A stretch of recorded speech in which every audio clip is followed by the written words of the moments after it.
तो जैसा कि पिछले एपिसोड में हम लोगों ने देखा था कि शॉ चैन बाकी सारे लोगों के साथ में उस घोस्ट सिटी के अंदर पहुंच जाता है, जहां पर बहुत सारे घोस्ट स्पिरिट मौजूद होते हैं।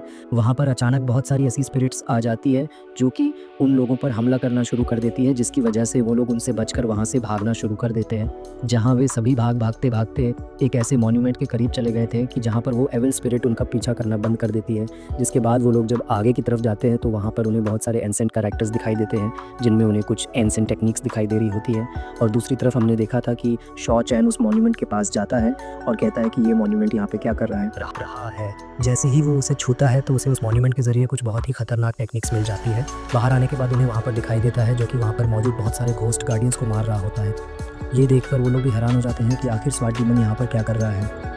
स्वाट डीमन अपने आसपास आने वाले जितने भी घोस्ट सोल्जर्स होते हैं वो उन्हें मारना शुरू कर देता है। ऐसा इसलिए हो रहा था क्योंकि वो सारे के सारे स्वेट डीमन को एक एविल स्पिरिट या फिर कोई एविल मॉन्स्टर समझ रहे थे, जिसकी वजह से वो सारे के सारे गार्डियंस उसे एक ही सोल्ड अटैक के साथ एक ज़ोरदार एनर्जी ब्लो अटैक करता है, जिससे वो उन सबको ही ख़त्म कर देता है। फिर अपनी स्वेट निकाल कर वो सामने की तरफ देखता है तो उसे वहाँ पर शॉ चैन और बाकी सारे लोग दिखाई देते हैं।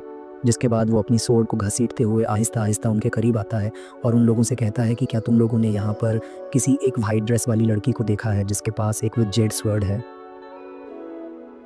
इतना इतना कहने की ही देर थी, ये अचानक से पीछे से एक और घोस्ट गार्डियन उस पर आकर हमला करता है।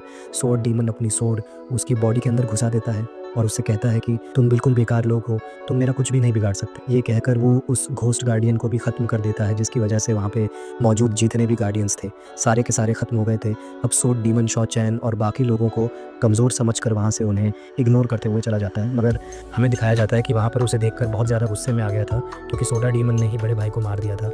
और इस तरफ हम देखते हैं कि शॉ चैन वो उन घोस्ट स्पिरिट्स को देखते हुए कहता है कि ऐसा लग रहा है कि ये घोस्ट बाकी वाले घोस्ट से बिल्कुल डिफरेंट है। तो फिर मिस किंग चेंग उन्हें भी बताती है कि ये घोस्ट सिटी की घोस्ट स्पिरिट्स हैं, यहाँ पे ये हर एक चीज़ को गार्ड करती है। जिस तरह हम लोगों ने पहले यहाँ पर घोस्ट गार्डियंस देखे थे, ये भी घोस्ट गार्डियंस है जो कि हज़ारों सालों से यहाँ पर मौजूद है और इस जगह को गार्ड कर रहे हैं। मैंने एंसेंट रिकॉर्ड में इस तरह की घोस्ट स्पिरिट्स पॉज के बारे में बहुत कुछ पढ़ा था। तो फिर लियोमो उससे कहता है कि ठीक है, तो फिर बताओ कि तुम और क्या जानती हो। तो कहती है कि पहले तुम लोग मेरे ऊपर से वो रेस्ट्रिक्शंस हटाओ ताकि मेरी पावर से सील हो सके, फिर मैं तुम्हें सब कुछ बताऊंगा। मगर मिस रोयान कहती है कि नहीं, ऐसा बिल्कुल भी मत करना जी, ये एक शातिर लड़की है, मुझे पूरा यकीन है कि अगर इसे एक मौका ही मिला तो भी ये एक मौका पाकर हमें मारने की कोशिश ज़रूर करेगी। और इस तरफ फिर शॉ चैन भी उसे कहता है कि तुम्हें जो कुछ भी याद है हमें वो फटाफट बता दो। मगर मिस किंग चेंग कहती है कि नहीं, बिल्कुल भी नहीं। जिस पर तो चैन उससे कहता है कि तुम इस वक्त इस कंडीशन में हो ही नहीं कि तुम हमारे साथ कोई डील कर सको। बेहतर यही है कि तुम जो कुछ जानती हो वो हमें बताओ। मैं तुमसे वादा करता हूँ कि मैं तुम्हें तब तक जिंदा रखूंगा जब तक तुम हमारे साथ मौजूद रहोगी। और अगर तुमने हमारे साथ कोई भी चालाकी करने की कोशिश की तो फिर यकीन मानो कि यहाँ पर कोई भी देखता है कि ये जैन अभी भी पर खड़ा हुआ है। जिस पर वो ये जैन से कहता है कि क्या हुआ तुम्हें।